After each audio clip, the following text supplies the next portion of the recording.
Assalamualaikum warahmatullahi wabarakatuh. Perkenalkan, saya Muhammad Jarkasih, CGP Angkatan 7 dari SMPN 410 Kabupaten Lebak.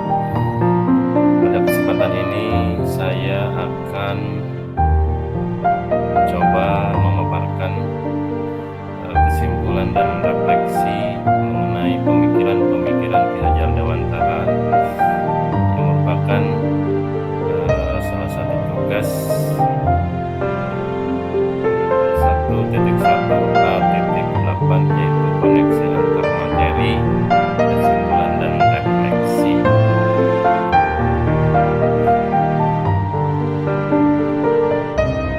Baik, sebelum saya memaparkan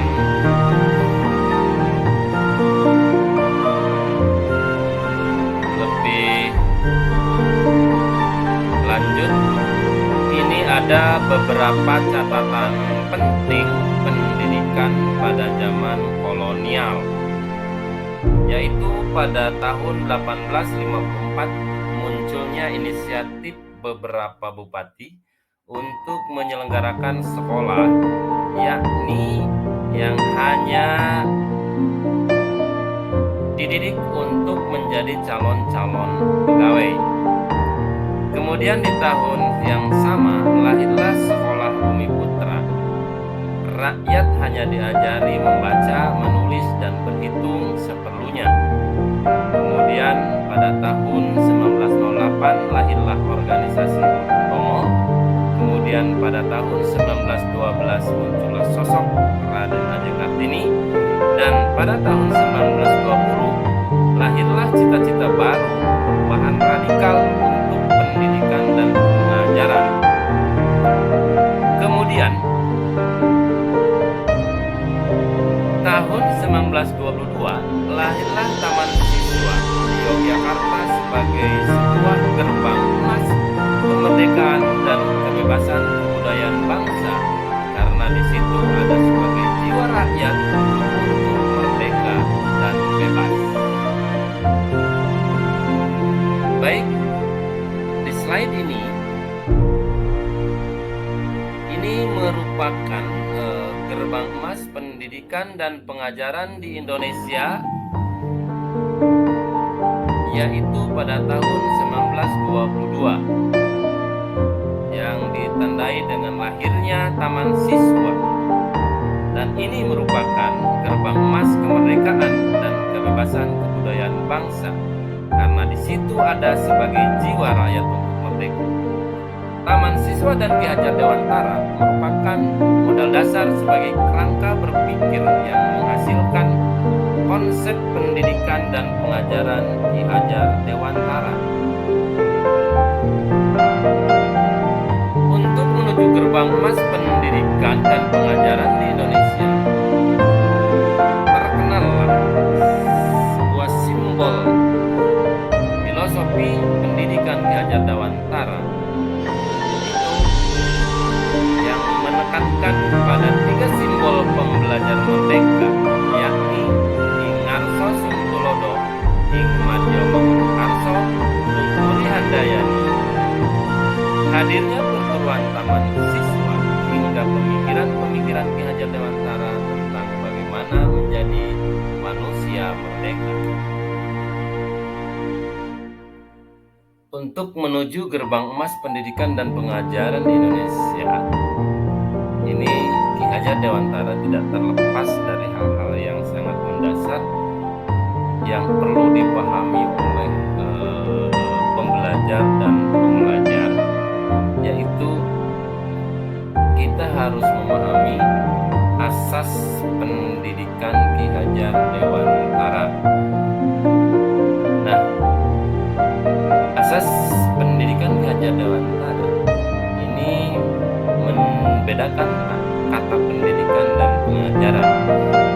Ini kata kuncinya ya. Jadi di sini saya hanya menuliskan kata kuncinya saja. Jadi hal yang menjadikan asas pendidikan Ki Hajar Dewantara itu yaitu membedakan kata pendidikan dan pengajaran.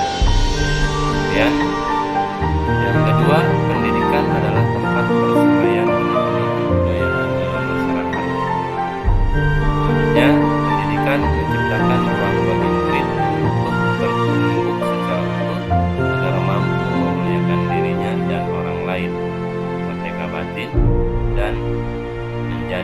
sendiri merdeka lahir. Kemudian faktor yang lain untuk menuju gerbang emas pendidikan dan pengajaran itu tidak terlepas dari dasar-dasar pendidikan yang menuntun. Kata kuncinya adalah bahwa pendidikan yaitu menuntun segala kodrat yang ada pada anak-anak agar mereka dapat mencapai keselamatan dan kebahagiaan yang setinggi-tingginya, baik sebagai manusia maupun sebagai anggota masyarakat. Dalam proses menuntun, anak diberi kebebasan, namun pendidik sebagai pamong dalam memberi tuntunan dan arahan agar anak tidak kehilangan arah dan membahayakan dirinya sendiri. Kemudian, sebagai dasar-dasar pendidikan yang menuntun itu, yaitu kekuatan sosiokultural, nilai-nilai luhur budaya bangsa, nilai-nilai luhur budaya yang ada di daerah. Ini menjadi proses untuk menebalkan kuatnya kodrat anak yang masih samar-samar. Kemudian faktor lain untuk menuju gerbang emas pendidikan dan pengajaran di Indonesia menurut Ki Hajar Dewantara yaitu kodrat alam dan kodrat zaman. Pendidikan anak sejatinya menuntut anak mencapai kekuatan kodrat sesuai dengan alam dan zaman. Kemudian pesan dari Ki Hajar Dewantara, didiklah anak dengan cara yang sesuai dengan tuntutan alam dan zamannya sendiri. Kemudian budi pekerti. Budi pekerti tidak kalah penting untuk menuju gerbang emas pendidikan dan pengajaran di Indonesia. Budi pekerti merupakan keselarasan hidup antara cipta, rasa, karsa, dan karya. Keselarasan hidup anak dilatih melalui pemahaman, kesadaran diri yang baik tentang kekuatan dirinya, kemudian dilatih mengelola diri agar mampu memiliki kesadaran sosial. Budi pekerti melatih anak untuk memiliki kesadaran diri yang utuh untuk menjadi dirinya atau kemerdekaan diri dan kemerdekaan orang lain.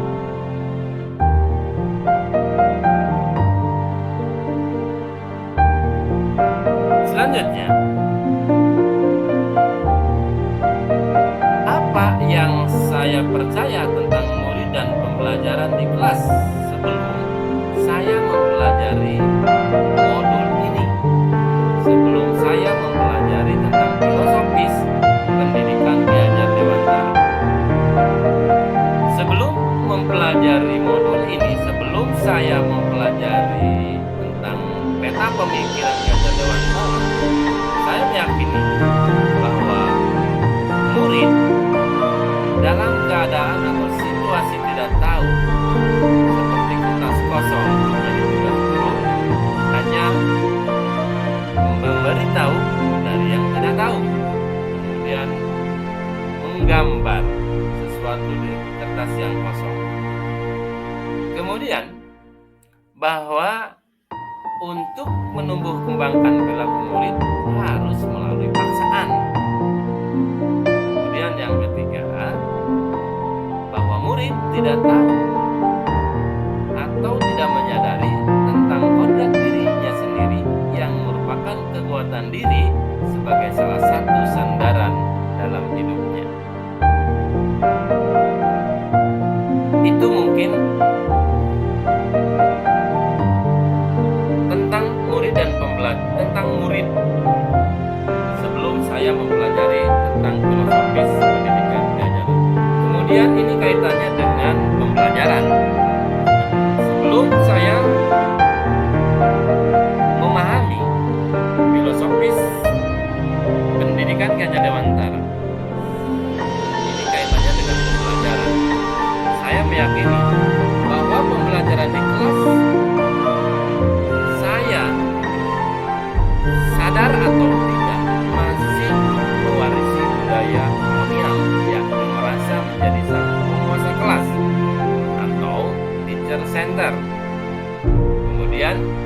Pembelajaran yang saya lakukan masih menuntut siswa duduk diam dan tertib mendengarkan.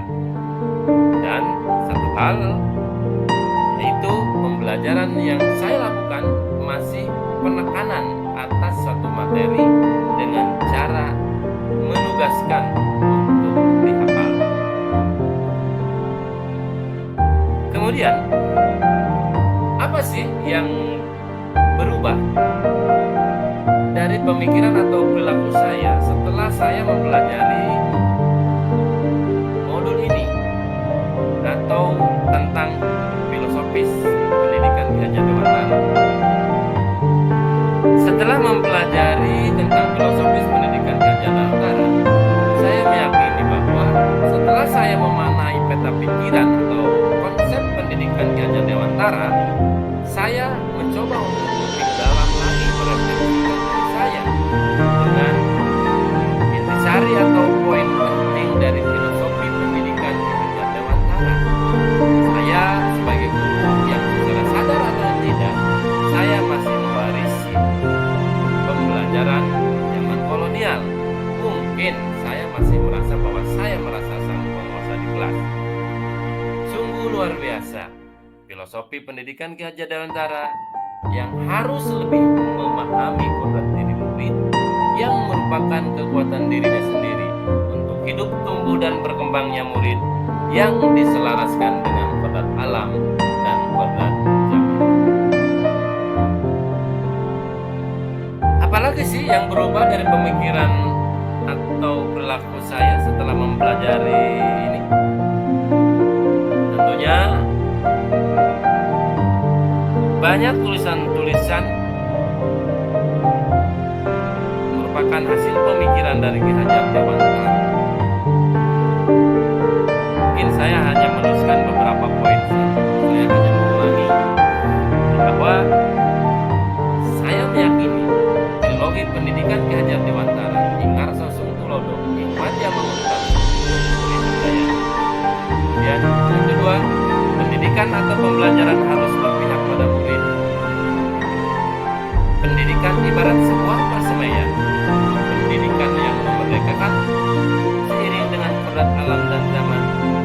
Pendidikan adalah memuliakan dirinya sendiri dan memuliakan orang lain. Pendidikan adalah menyelaraskan asa, cipta, karsa, dan karya. Pendidikan adalah untuk mencapai keselamatan hidup dan kebahagiaan yang setinggi-tingginya. Budi pekerti merupakan keselarasan hidup antara cipta, asa, karsa, dan karya. Selanjutnya, apa yang dapat saya terapkan lebih baik agar kelas saya mencerminkan pemikiran Ki Hajar Dewantara? Saya mencoba memberi pemahaman terkait kepada siswa, yaitu konsep pendidikan dan pengajaran Ki Hajar Dewantara. Saya harus mulai memikirkan model strategi apa saja dalam pembelajaran yang bisa dijalankan, yang tentunya harus saya terapkan di kelas saya dengan mengedepankan pembelajaran yang benar-benar murid. Kemudian menerapkan pembelajaran abad 21 yang meliputi kritis, kreatif, kolaborasi, dan komunikasi. Pembelajaran yang diselaraskan dengan kodrat zaman. Kemudian pendidikan dan pembelajaran yang menuntun, bukan menuntut atau memaksa. Sekian, terima kasih. Salam dan bahagia Bapak Ibu.